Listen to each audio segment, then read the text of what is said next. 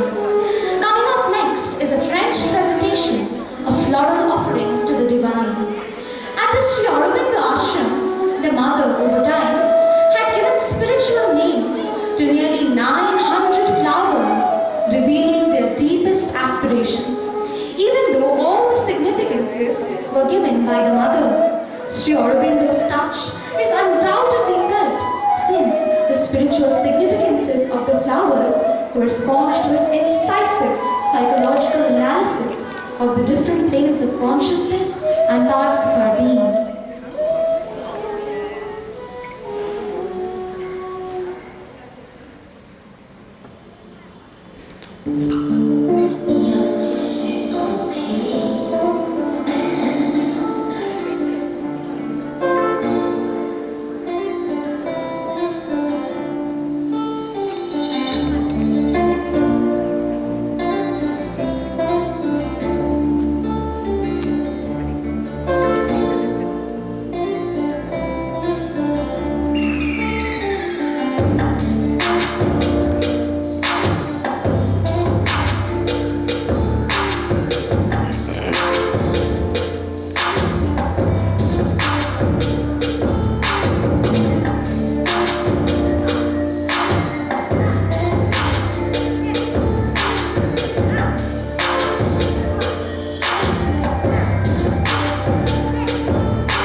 Next, we shall have the unit mix performance by the students of classes 2 to 7.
Next is another French presentation by the students of classes 1 and 6.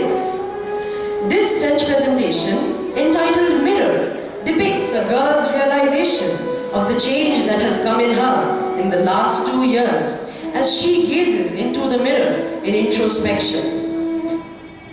She sees what she had been in the past and what she has become now, and believes that the Divine Mother's grace has guided her through all difficulties and brought her to the threshold of a better tomorrow. The mother says, difficulties are sent to us exclusively to make the realization more perfect.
We shall now enjoy a performance of gymnastics and yoga by students of classes 2 to 7.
The mother believed that people of every age ought to pursue physical activities.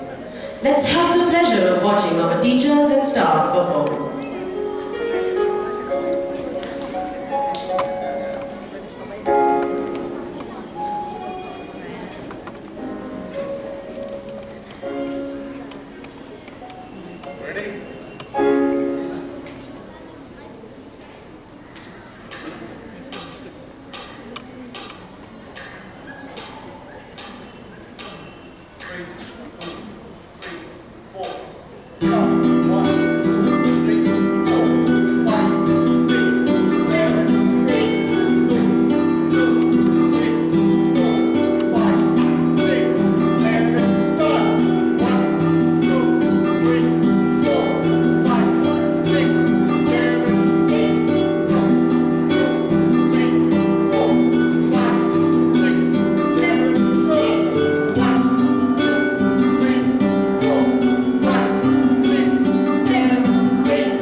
parents, please.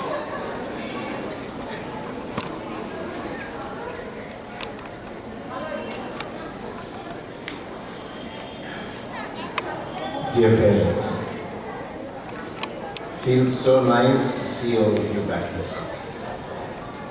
Dear students, our life has been so incomplete for the last 2 years. It's lovely to see all of you. Dear teachers, thank you for putting together such a wonderful offering on the Mother's birthday. More special because this is Sri Aurobindo's 150th birth anniversary year, which will end on 15th of August 2022. So without you, dear teachers and staff members, this place would be so empty. You put the offering together. I thank you all on behalf of our sweet mother. I am compelled to remember something which I heard in my childhood. And it's a story about our founder. You know the name. His birthday is on 31st August. We celebrate our school fete. His name was Sri Kumar Bhattacharya, an iconic engineer by background and profession, and an ardent devotee of the mother. You see, one of his last professional accomplishments, probably the last one, happened in the 50s, before he moved to the Sri Aurobindo ashram at the mother's command. He had presided over the building, the erection of the Bokaro thermal power station. And in the early 50s, when the whole work was complete, you see, this was a very big thing those days because it was a newly independent country and every single piece of infrastructure, that was a big thing those days to erect a thermal power plant, really invited a lot of enthusiasm and excitement. So of course, a letter went from Bokaro, from the Bihar State Electricity Board authorities, to the government of India requesting for a date to inaugurate the thermal power plant. And lo and behold, the date that was given by our first Prime Minister, Pandit Jawaharlal Nehru, who decided to come and inaugurate the plant, was nothing other than the 21st of February, this day. Mind you, this is not a coincidence. It was a reward for what Sri Kumar Bhattacharya had strived for. But the government of India was not aware of it. And yet, that was the date given. So there are significances of dates that are far beyond our normal imagination. I dare say it's no coincidence that the government of West Bengal issued a circular permitting schools to open across the board from the 16th of February. And the circular was issued on 14th, and it demanded a bit of time to organize the whole school and physically begin, because we had to divide you into shifts and whatever. And 21st of February was logical because it happened to be Monday. But that is only the temporal and apparent explanation. The deeper explanation perhaps lies in the little story I shared with you. It's all the more special because this is indeed physically the mother's school. That is not a figment of imagination. Bokaro could have been a reward for the work of a devotee, but this is actually mother's school. So it's the mother who's welcoming you back, all of you. Those of you who are participating physically, those of you who are watching this program online since this morning, the mother welcomes you back to her school. And what is in that welcoming? That welcoming is a sign of assurance. That welcoming is a sign of certitude. As we heard in the program, there will be difficulties, small and big, but we shall overcome. We shall overcome not with our strength. We have very little. Those who indeed climb the tallest mountains are those who know how to depend. Because we are human, we are frail, we are fragile.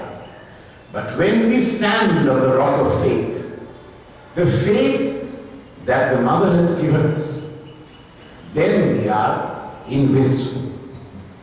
It is that rock of faith that has prompted this wonderful celebration this morning, prepared in such a short time, in what was possible in an emulation of Parashikala. Look at one more coincidence. This would not have been possible in 2 days. This was possible because we started something a little earlier, and that again was not just a coincidence. That started on the inauguration day of this place, Mahasaraswati Puja. So you see, it's a set of coincidences, but coincidences are not coincidences. In Sri Aurobindo's language, as he said, on the 15th of August 1947, in his speech broadcast from All India Radio Tiruchirappalli, that it's not a fortuitous accident that India would indeed become independent on his birthday. So as I told you, we climb the tallest mountains on the strength of faith. And something more than faith, surrender. When I surrender myself, what do I do? And you heard a little story about how the Mother came, met Sri Aurobindo the 29th of March 1914, and Sri Aurobindo later recounts that he never thought it possible that in a human adhara, in a human being, it was actually possible to erase everything. You know what it meant? The Mother was a very famous painter. She was a contemporary of Cézanne, and she had exhibited her work in the salons of Paris in turn of century France. She was also an accomplished occultist. She was a great musician. She was the daughter of a banker, a very wealthy banker. She had read the Gita, Vivekananda's Raja Yoga. She had actually also been a close companion of Abdul Baha, the son of Baha'u'llah, who propounded the Baha'i faith. And she ran a set of workshops called the Cosmique in Paris at that point in time, where people delved into the secrets of the universe and how to go beyond. So she was not nothing. Yet, when she came and when she met Sri Aurobindo, she erased all of that like your teachers erase a blackboard, and erased it meticulously in that 1 minute, so that she became a zero. A zero which Sri Aurobindo could then fill in with his light and his force. So that is the beauty. You see, but there lies the message. If we can erase ourselves, and erase doesn't mean that we stop being ourselves, that is when we begin to fulfill ourselves. Because who are we? We are, after all, nothing but the Mother and Sri Aurobindo. You know why? Because the Mother and Sri Aurobindo live in each one of us. Why do they live in each one of us? Because they give us the certitude of the future that wants to be manifested. The birth of a nobler, brighter race upon the earth, of which you, the students of this school, are the forerunners. It is not for nothing that we have a school. It is to prepare those forerunners of a bright and nobler future that this school exists, and it is not a school. So it is not to run a school to teach history or geography or Bengali or Hindi. That's not why we run a school. We run a school for this very intent, that one day, like from an egg hatches a chicken, from you too will be reborn the mothers in her plenitude. You see, because the mother, we celebrate her 144th physical advent on earth. But we also know, as was said, the mother is consciousness. And Sri Aurobindo has assured us that he will be with us, and the mother has assured us that she will be with us until their work is accomplished. When we surrender, when we have faith, that is when we become from nothing to everything.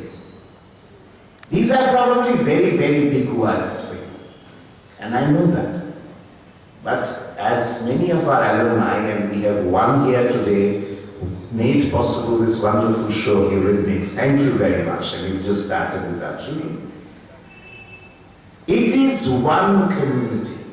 Our children, our parents, past and present, our teachers, our members of staff, I dare say our alumni and their families form that wonderful community along with the mother and Sri Aurobindo that is moving this world to a greater realization. I invite all of you, therefore, on this very, very special moment of the Sri Aurobindo's 150th birth anniversary, to join us all tomorrow, 22nd February at 7:30 p.m. for a curtain raiser of the Sri Aurobindo International Integral Education Network. The YouTube link has either been shared with you or will be shared with you. Has it been shared? Sorry? It has been shared. So I invite everybody, all parents, all children, everybody, all alumni, everybody connected to us. We are one family, whether it is Sri Aurobindo Ashram in Pondicherry, whether it is Auroville next to Pondicherry, whether it is Sri Aurobindo Ashram Delhi branch, whether it is a network of centers across the world that somehow are connected to Sri Aurobindo, 150 centers connected to the work of Sri Aurobindo will come together tomorrow, 22nd February 2022, to pay tribute, and it will be a curtain raiser for this integral education network. So you belong to that family, dear students. It is not by accident that you are students of this school. It is because the mother wanted you that you are here. You see, Sri Aurobindo said something very famously. He who chooses the divine is chosen by the divine. So you are all chosen. You might or might not know. It is your soul that decided to come here.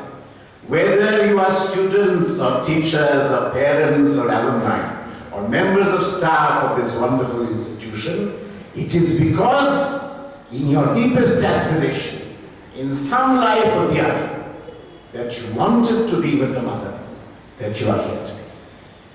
So, it is in honor of that that we have this wonderful celebration today, and I welcome you all once again back to Mother's School. Thank you very much. Victoire la douce mère. Dear parents, you too. Victoire la douce mère. Victoire la douce mère. Bande Mataram. Vande Mataram. Bande Vande Mataram. Om Namo Bhagavate Sri Aurobindo. Om Namo Bhagavate Sri Aurobindo. Om Sri Aurobindo Sharanam Mama. Sri Aurobindo Sharanam Mama. Sri Aurobindo Sharanam Mama. Om Shanti. Om Shanti. Om Shanti. Om.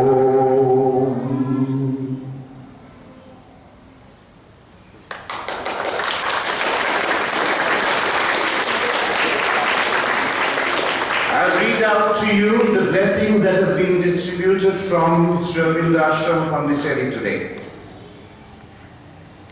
And it's by Sri Aurobindo. And I'll read out to you exactly the way it is because you deserve to know the whole thing. Il y a une force divine qui agit dans l'univers et dans l'individu et qui est aussi au-delà de l'individu et de l'univers. La mère les représente tous les trois. Mais elle agit ici dans ce corps pour faire descendre quelque chose qui n'est pas encore exprimé dans ce monde matériel, afin de transformer la vie ici. C'est ainsi que vous devriez la considérer, comme la Shakti divine qui agit ici dans ce but. Et cela, dans le corps, mais dans sa conscience entière, elle est aussi identifiée à tous les autres aspects de la force divine. There is one divine force which acts in the universe and in the individual and is also beyond the individual and the universe. The mother stands for all three, but she is working here in the body to bring down something not yet expressed in this material world so as to transform life here. It is so that you should regard her as the divine Shakti working here for that purpose. She is that in the body, but in her whole consciousness, she is also identified with all the other aspects of the divine force.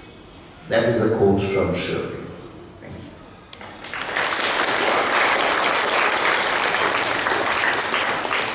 Thank you, sir, for enlightening us with your profound words. We should now sing the Vande Mataram.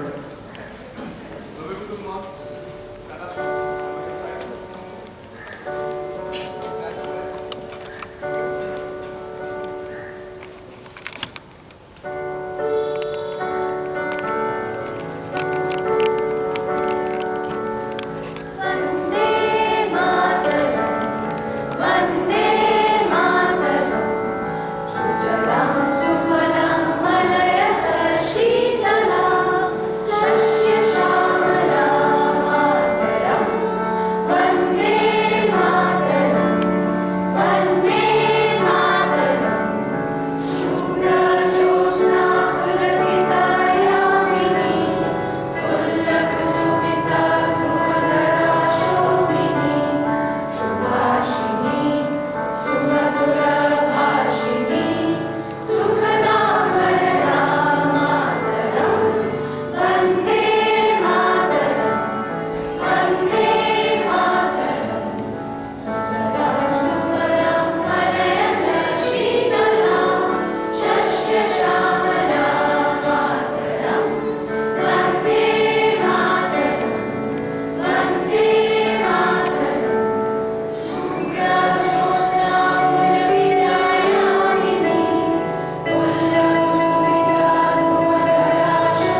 classes 1 to 12 have very lovingly depicted the life of the mother through charts that are up on our softboards near the dining hall.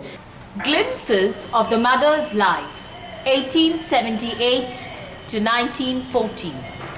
The mother was born in Paris on 21st February 1878. She was given the name Mira. Her father was Maurice Alfassa and her mother was Matilda Ismailou. Even in her early years, she was a unique child. When Mira was around 5 years old, she would sit still on a small armchair, engrossed in her meditation.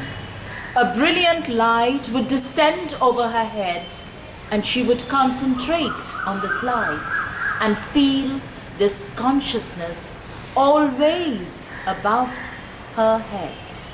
At the age of 8, Mira started practicing tennis, a sport which was to play a daily role at a later stage in her life.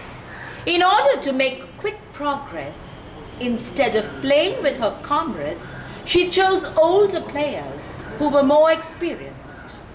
She recounts, "I never won, but I learned much." When Mira was about 7 or 8, she did not want to go to school, though she could not read or write. One day, her brother Matthew came back with a big illustrated book, settled down in one corner and began to read and laugh all by herself. When Mira was about 7 or 8, she did not want to go to school, though she could not read or write. One day, her brother Matthew came back home with a big illustrated book, settled down in one corner and began to read and laugh all by himself. Mira moved closer and wanted to know what was so amusing. Her brother told her to sit down and read, but she couldn't. So he asked her to learn. He showed her the letters of the alphabet, showed her how to form words, and within a week, she could read the whole book. At the age of 13, she tells us, in her prayers and meditation, she would see herself at night, clad in a robe much longer than herself, spread out to heal the miseries of the world. There was a large salon in Mira's parents' house. One day, she wanted to see how many leaps she could cross the hall, which was at least 10 meters long. So she placed herself diagonally and jumped. She did not understand how she reached the other side in 3 leaps. Each time she was in the air, she felt something was carrying her and then putting her down a little further. At the age of about 12, Mira would go on lonely walks in the forest of Fontainebleau near Paris. There were trees that were even 2,000 years old. She would sit quietly under a tree, going deep into meditation. She often felt a close intimacy with those trees that gave her great joy.